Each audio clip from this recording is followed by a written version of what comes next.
The following is a presentation of the Championship Racing Network. Crossed Flags, a racing podcast. It's your midweek fix for racing news and information. Brought to you by the Championship Racing Network. Now let's head trackside to join your hosts, Steve West and Matt Nicholson. Welcome into the very first Crossed Flags edition of the year 2026 from all of us here, producer John, producer Molly, who are both not pictured at this point in time. From Matt and myself, we hope that you had a very Merry Christmas and a Happy New Year. As we get into the news, ooh boy, do we get into the news. Good night. We're recording this on Tuesday the 6th. This morning, it blew up. And that's not counting the stuff that happened yesterday, which we're going to get to a little bit later. New crew chief coming in for Eric Jones. Cadillac did a tease that we talked about on the big show last Saturday. They followed through on it on Monday. We'll tell you about that one. But first things first. And I'm not really sure that this was not foreseen.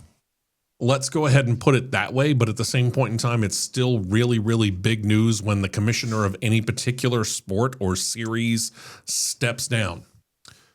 NASCAR Commissioner Steve Phelps has officially resigned as of this morning, states that his effective date of the resignation will be January 31st. If you were keeping up with us, be it on the big show or through this particular podcast, you know this man right here was very central to that lawsuit between NASCAR on one side and 2311 Racing and Front Row Motorsports on the other. That being said, the timing of this seems a little odd. And there's a part of me that wants to say that he started talking to a whole lot of people, and the more he talked to them, the more he realized the attempt to get back into the good graces of some of the people within NASCAR, read Richard Childress, and to get back into the good graces of the fans was just going to be too big of a mountain to climb. But by all means, Matt, if you have another way of looking at it, go ahead. No, that's pretty fair way to look at it, because of the simple fact of what came to light and his viewpoints and how he communicated about everything in regards to the antitrust lawsuit that was going on. You hear us say sometimes of, like, if somebody's going to go to a new car or something for the following season, of it being the worst kept secret. That could have probably been one of the worst kept secrets of all time right there, because a lot of people, and I mean a lot of people, that I've seen on their social media, people specifically on their social media channels, sit there and say, I'm not overly surprised by this. And it's not. I mean, because how could you, after some of the things that surfaced and of how some of the business dealings were, communications, etc., however you want to look at it, after that came to light, how could you be able to stay in that position knowing what was said? Yeah, very, very good questions all. And the thing about it is NASCAR puts out a statement regarding this. They didn't, call a press conference or anything like that. It's not like they're President Trump or anything. But they issue a press release, and it includes statements from Jim France, from Lisa France Kennedy, from Steve Phelps. I'm not going to read them. Truth be told, they all get kind of boring and they all kind of say the same thing. They're all very, very complimentary of Steve Phelps and saying, hey, thank you very much for your service. I mean, he joined NASCAR back in 2005, so he's been there for 2+ decades, just a little over 2 decades. Of course, they're going to say very, very nice things about him because that's the way that it is. And I don't necessarily have a problem with that, but at the same time, there's no sense in regurgitating it here. You can find it anywhere. I did find a couple of things interesting, though. Number one, in Steve Phelps' portion of it, he talks about how he's looking forward to his next opportunity. It's not really challenge. Challenge is the wrong word, but I can't think of the word right offhand. But he's looking forward to his next opportunity within the sporting world. And if you think about it, he was only installed as the commissioner of NASCAR last March. He's only had that position for about 10 months now, and he's already gone. Number one. Number two, some of the reason why some people say that he was given the title of commissioner of NASCAR was because he was getting interest from other leagues to come on board and become their commissioner or some high-ranking executive, most notably the PGA Golf Tour. So it is a thought that maybe he's decided that I can revisit this, that, or the other opportunity, and maybe he stepped aside so that he could take that, and that lessens his worry about how he's going to get back into the good graces of the people within NASCAR, fans, and those who work in the business. So there's a lot of thought along those lines. It'll be interesting to see where it is that he lands. But in looking at this and in kind of going over his resume, and again, he joins NASCAR in 2005. Before that, he was with the NFL. He was, and apparently still is, very good friends with Roger Goodell. And that is something of a red flag exclamation point to me. If that rings a bell, we'll just leave it at that. Not that he was there through all that, but you get what I mean. Maybe you didn't learn under the best of circumstances, because I don't have a really big, high opinion of Roger Goodell as a commissioner. I get what the NFL is. Roger Goodell didn't build it into that. Roger Goodell inherited that. That he did. And he's been a good steward of what he inherited from what Pete Rozelle and Paul Tagliabue made. But at the same time, what has he done to advance it? Not really that much. In fact, to me, he's done some things that really kind of have put the NFL in a bad light. And possibly Steve Phelps learned a little too well. But let's look at a couple of things here. Made a couple of notes here. The annual schedule, expanded out, new events and new markets. Not really from 2005 on necessarily, but we've also seen some of those tracks. Kansas came in, took off like a bat out of hell with its tail on fire. Kentucky came and went. Chicagoland came and went. Now it's back. We left some of the heritage tracks like North Wilkesboro and Rockingham, and we decided to go out west to Auto Club Speedway in California and to New Hampshire. And it's not that they're the worst places. I thought the racing actually was quite good at Auto Club. The racing can be good at New Hampshire, depending on how the car's set up. Not necessarily under this car. I plead the fifth. But now we're starting to see NASCAR go back to some of its roots. We're going to kick off the season here in just a couple more weeks at Bowman Gray Stadium with the Clash, so it's nice to go back to that. North Wilkesboro, as I mentioned, is back on the schedule. In fact, we actually have it as a points race this year, whereas last couple of years it's been the All-Star race. So it's nice to see these things. But you stop and you ask questions like, was it really the smartest move to spend all of that money to go to downtown Chicago and run a street course in a city where the city residents kind of liked it, but the city alderman, city council was kind of like, hey, as long as your check's clear, okay. But they weren't really thrilled about it. Was it the smartest move for them to take that same Clash that's going to be at Bowman Gray Stadium here in a couple of weeks and take it out to L.A. and transform USC's L.A. Mausoleum from a football field into a racetrack, spend all that money to rip up the turf, lay down some asphalt, then rip up the asphalt and lay down brand new turf for USC, which went, thank you, appreciate you putting the new turf in that we don't have to pay for. Yeah. How much money had to be paid out for that? Again, these are questions that deserve answers. So the on-track aspect of things, Matt, mixed bag at best? Really from when, let's just say the Steves, let's call it that. O'Donnell and Phelps. O'Donnell and Phelps, when they really went into the higher level of prominence. In a way, if you depict, however you choose to depict it, if you look at it from every single angle, in a lot of ways, some things went downhill. They went downhill. I can't argue that. Truth be told, I can't. You leave Wilkesboro, you go to Texas. Mm-hmm. Even though that was in the 90s. All right. And then you take a second date and put in Texas. Look where Texas is now. Back at square one, basically. Pretty much. like you said a minute ago, the heritage tracks. Went away, now they're back. All right. Auto Club. It didn't get repaved or nothing, and look what it was doing when it basically died. Look what it was doing when it basically died. Arguably putting on, for the last 3 or 4 years that it was in its existence, putting on arguably one of the best shows, if not the best show out of the entire series. Mm-hmm. Agreed. Okay?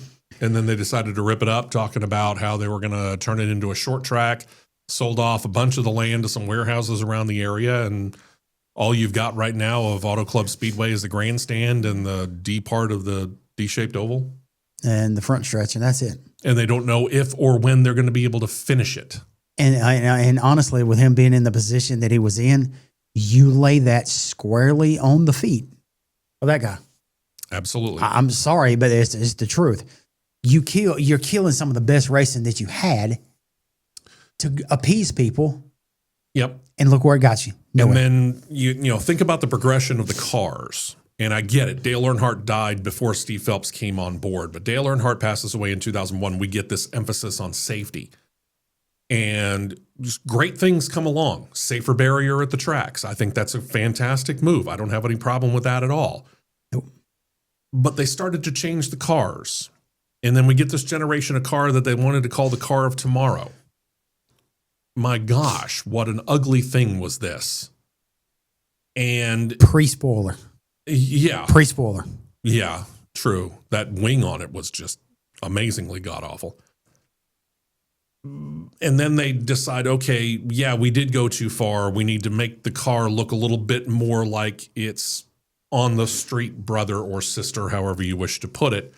So they kind of did that move, and then all of a sudden we come up with the Gen 7 car, and you and I have talked about this, how the racing at the intermediate tracks, think Atlanta before the repave, Charlotte, Kansas, Texas Motor Speedway, Las Vegas, all these 1.5 mile tracks, Chicagoland, Kentucky, all of them. They were all kind of boring. And then they switched to this car, this new Gen 7 car that we've been running now since 2022, which he gets credit in the statement, by the way, for bringing in. And it does a great job of making the racing at these 1.5 mile tracks much, much better. But it's at the expense of suddenly the short tracks like the Bristols and the Richmonds and the Martinsvilles. They enriched one to sacrifice the other. So we're having a hard time suddenly finding this happy medium. And on top of that, the intent, supposedly, of this current generation of car was to make it cheaper on the teams to build. We're hearing from the teams now that's not the case. In many cases, it's actually become more expensive because you get this single source supplier of specific parts. They can charge whatever the heck they want. No competition. Basically, now one car is the price of two. Basically. Huh. Suddenly that cheaper for the teams thing went right out the window, didn't it? Let's see what else. Expanding NASCAR's international footprint. NASCAR has their name on the series in Canada, in Mexico, in Brazil, and over in Europe. And he kept talking about wanting to take the Cup Series and take it around the world. And last year, they got it down to Mexico City. They're not going there this year. Thank goodness. At some point in time, you either got to realize you are what you are as NASCAR, or you're going to blow up what you were in favor of what you think you could be, and you make nobody happy. So which one's it going to be?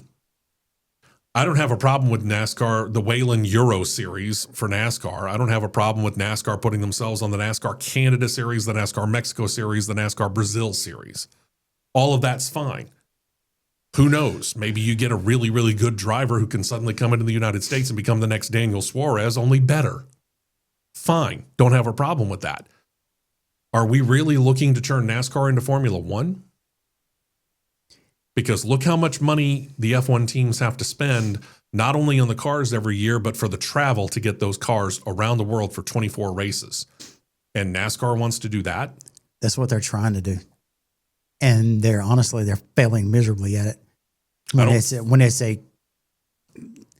best way to put it is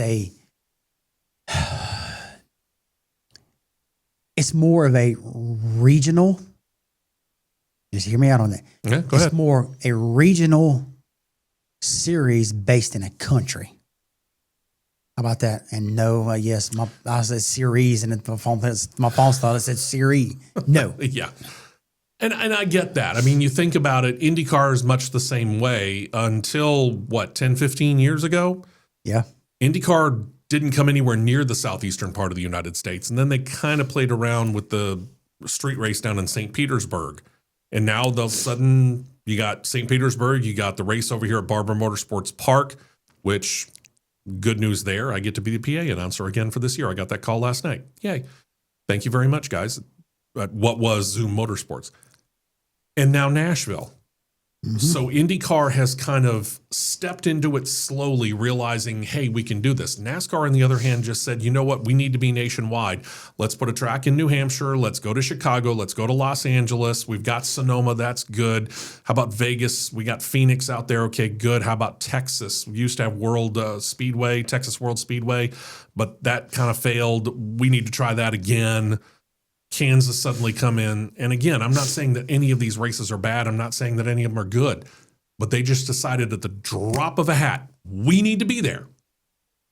IndyCar stepped into it slowly and made sure that there was the desire for them to be here or there or wherever. NASCAR just said we're going, whether or not we feel like that there's enough of a crowd to be there for us or not. And at least a part of that is on Steve Phelps. Got to be careful of that. Yeah. He secured 2 long-term media rights deals, which you got to give him credit for. One was a 10-year deal. Currently, they're under a 7-year deal, which they got a little bit more money per year for. Okay, I'll give them that. But then there's the charter agreements. And the charter agreements, when they initially came in, seemed like a pretty good thing. But then they tried to do the renewal on that in addition to the media deal. And, well, you know what happened to that. That ended up in court.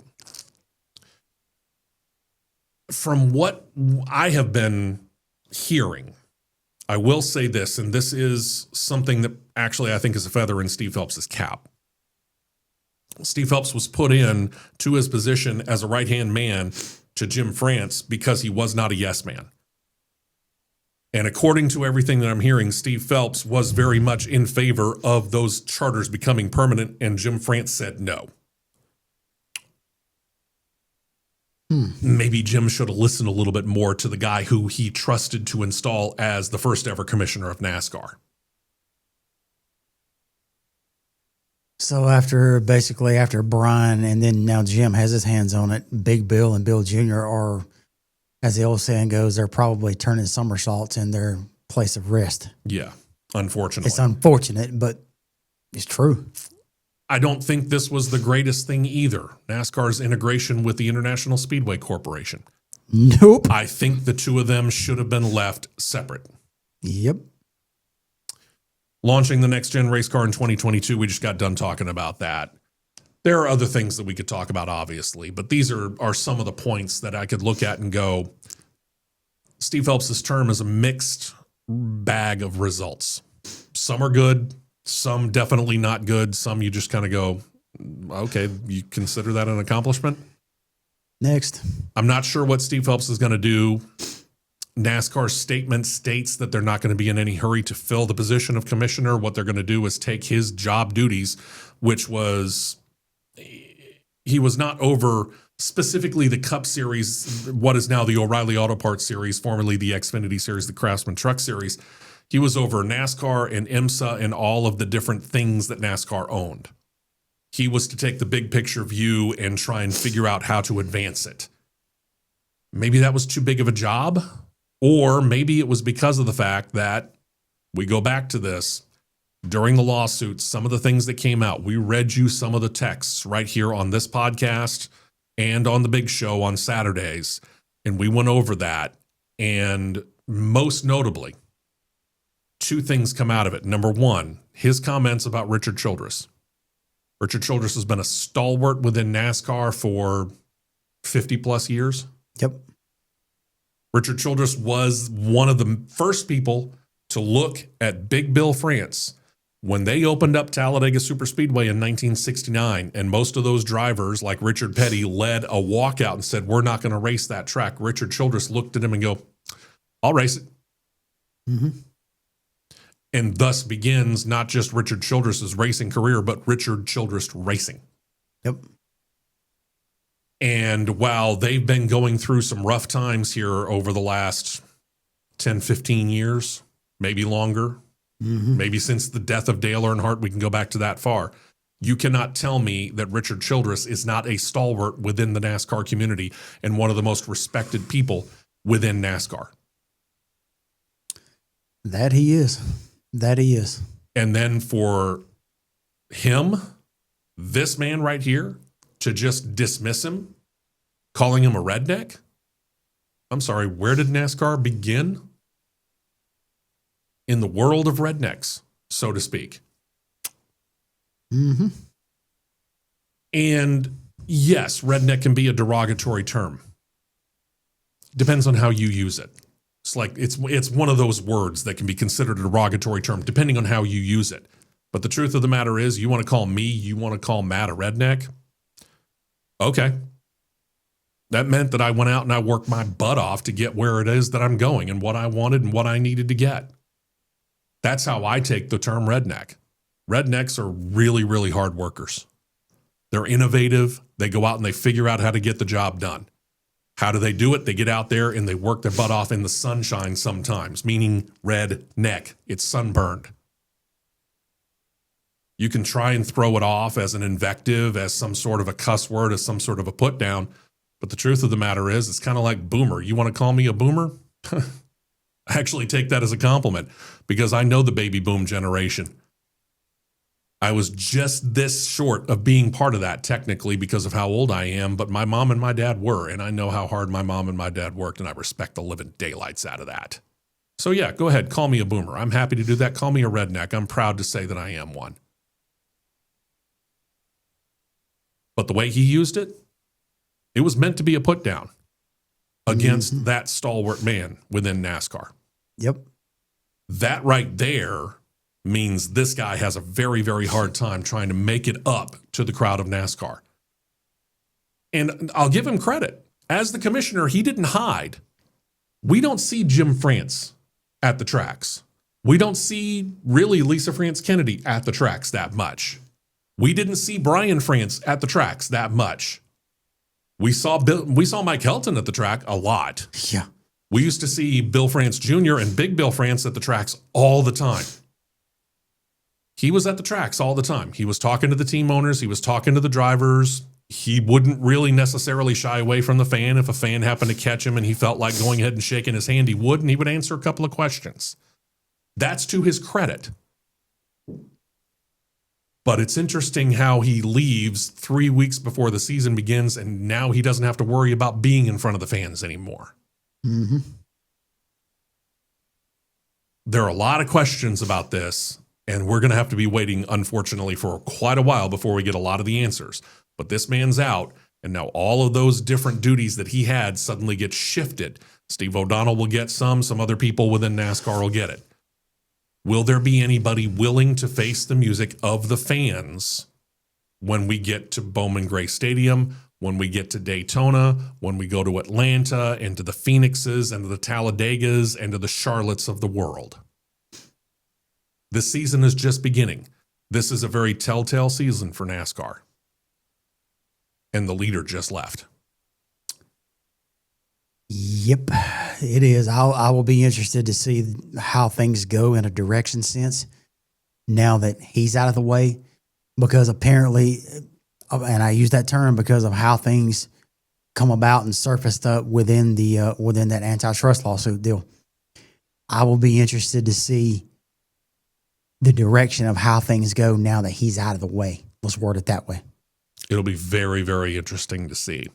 We, of course, will be keeping up on this as we go throughout the week. Again, we're recording this on Tuesday, January the 6th. By the time we get to this Saturday and we get to the big show, we might have a little bit more light shed on this. We'll see what happens and obviously keep you updated on that. A couple of other things of note here we're not going to spend a whole lot of time on, but it is interesting to note that there is a new crew chief coming who used to be at Richard Childress Racing.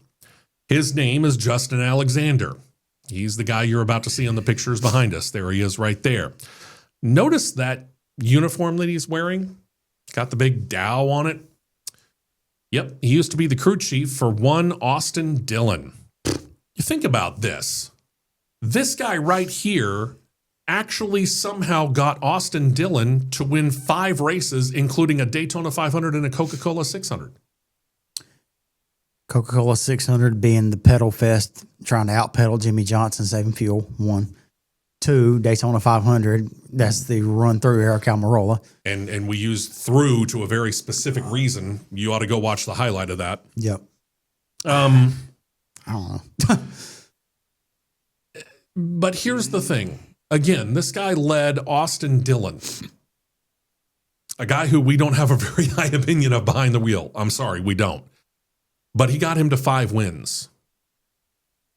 How this guy hasn't been in higher demand, I don't know. He just kept kind of hanging around Richard Childress Racing. He kept getting pulled back. They would try a different crew chief for Austin, and that guy didn't do anything because it's Austin Dillon, so they'd bring in Justin once again, and he'd perform a little bit better. Well, now he's gone from Richard Childress Racing. He moves over to Legacy Motor Club. And I thought at one point in time, Justin was trying to actually step away from this so he could spend more time with his family. Now, all of a sudden, he's the full-time crew chief for Eric Jones on the 43 car. And this is going to be interesting because Eric Jones has proven the fact that at least at Darlington, he can win a race. He's got 2 wins at Darlington. I'll be interested to see if this gels into something better for a guy who, honestly, I don't think Eric Jones has reached his full potential. No. And I'm not sure what the situation is. I'm not sure what exactly it is that's holding him back. But Eric Jones has more talent than what his results show. He finished 24th last year, which was an improvement in the points from 2024 when he finished 28th in the final points. But they haven't really been able to do much at Legacy Motor Club with either the 43 or, truth be told, the 42. Ben Bayshore moves off of the crew chief war wagon. He moves up into a role of director of race engineering. What moves does this benefit Legacy that much? I got to wipe my eyes on this one. I'm going to say it for what it's worth. Okay. No. It doesn't, because you're not this year would have been the turning point for the 43 car with Bayshore and Jones. Because you would have finally had the 2 of them gel? Yep. Okay. Yep. I liked that pairing. That was a good pairing. I thought it was. And then you have somebody that typically comes in as Austin, let's call it Austin's doormat, because Pop, I don't like him. I want Justin back. Okay, Justin, you're back on the 3 car. Yeah. It's kind of the scenario that it was. I think I would have put it a little bit differently. I would have called it the equivalent of Justin being the safety blanket for Linus in the Peanuts comic series. That's a good way to put it. Good way to put it. But I'm not sold on this. I'm not sold on it. Well, I'm just not. We'll see. This is now Jimmy Johnson's team. He's the man. This is his. And I get it. He's not the only owner of it, but he is the face of Legacy Motor Club. And this is his, whether he wants it or not. And to a certain extent, I understand that he wants to not mess around with a team that's a mid-pack runner at best. He wants to make changes, but this might have been making a change for the sake of making a change. That's a fair way to put it. I wish them nothing for the best. I have a lot of respect for that 43 team and the driver behind the wheel and Eric Jones. I like him a lot. I don't generally choose him a lot in fantasy because, again, they're running where they're running. But I like that kid. And I'll choose him at a Darlington because he knows how to get around that track very well, usually. But, again, I don't know whether you've improved yourself by this. The fact that you kept Ben Bayshore, I think, is a good move. But at the same time, I'm not so certain you've got the right people in the right places. So we'll find out whether or not that works. Yep. We'll see. And now over the next couple of weeks, we're going to start to see, as we switch to Formula One, we're going to start to see some of these cars being revealed, the 2026 cars, because at the end of the month, they have their first test of the season, which is going to be a closed test. It's not going to be released to the media. It's going to be in Spain before they start to head to the Middle East and to Australia and get ready for the season proper. But I'll give Cadillac this. They have become great at teases. One of the teases they came out with was how they were going to show off their 2026 racer, their very first racer of all time. And what they did was they put a post on Instagram that just showed a football. And all of a sudden they realized that, oh, they're going to show it off in a very expensive commercial during the Super Bowl. And then they came out with this. Look real closely at this. And what I'm going to do is in post, I'm going to ask producer Molly to put this thing big screen so that you can see it. But look very carefully. Obviously, up in the upper right-hand corner, you got the Cadillac F1. Down in the bottom left-hand corner is the date, 1/5/26. But look really carefully at this eyeball. Right there. See the number 24? That's just a fantastic tease. It was a great tease, and it gave hints, because here's what we knew but didn't know. We knew that Cadillac was bringing in young Colton Herta from Indycar, who they really desire to put in the car sometime in the near future. They would love to have Colton Herta in the F1 car. American team, Cadillac. American driver, Colton Herta. It's the all-American situation. Why wouldn't you want that, right? But the problem is Colton Herta doesn't have enough F1 super license points to be able to actually go do it. So this year he's in Formula 2 in the effort to get those needed F1 super license points accrued so that he can then become the reserve driver. Not even necessarily the main driver. You think about the two guys they got right now. You got two really, really good drivers in Sergio Perez and Valtteri Bottas. You could probably give them a couple of years, and Colton Herta's got plenty of time. But that little number, right there, that was what everybody zeroed in on. Who was the last driver in Formula One to use that number? Turned out it was a guy by the name of Zhou Guanyu. Okay. They announced Zhou Guanyu is officially their reserve driver for the year 2026. And they wasted so little time in doing so. Because last Friday, and we talked about this on the big show, he got released from that role with Ferrari. And then just a couple hours later, that tease post of the eyeball came out. And they made the announcement on Monday he's going to be their reserve driver. Good, solid kid. Couple of years in the Alfa Romeo Sauber team that is now Alfa Romeo. Or I'm sorry, now Audi. But that's experience on the track, which means he should be able to wheel a car pretty well if he's needed. Reserve driver gets some simulator time, helps out the two drivers who are on the track on a weekly basis. Good deal. Not a bad deal for him. How long that deal's for, don't know. I would imagine probably on a year-to-year basis. Because, again, Colton Herta is the man in waiting. Yep, that he is. But give Cadillac, I got to give Cadillac all kinds of credit. Your social media game is top-notch. Whoever you got running that, keep them. Give them a raise. Yeah, that's what I was about to say. Give them a raise. Give them a raise. All right, coming up this weekend, we'll have a little bit more on these two situations. And, of course, the situation with Steve Phelps and what NASCAR's plans are. And a whole lot more because, We're about ready to begin the season in full. Plus, we actually have on-track action this weekend. One south of the border with one of the series that we cover on a regular basis, and the other is one of those deals where we've got a whole lot of people from a whole lot of different series coming together in one place, Tulsa, Oklahoma, for a very, very high-profile special race. We'll talk about all of that and all the news of the week. Thank you very much for joining us. We thank producer John for all his help, producer Molly for doing all the things that she does for us here on this podcast on a weekly basis. We, of course, thank you as well. Let your friends know about it and tell them subscribe right down below.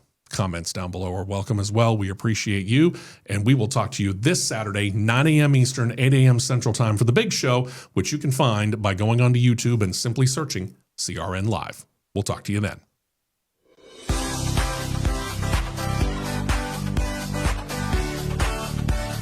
You've been listening to Crossed Flags, a racing podcast. For more content like this, subscribe to CRN Live on YouTube, and you'll be set to catch the 2-hour live show every Saturday morning at 9 Eastern, 8 Central.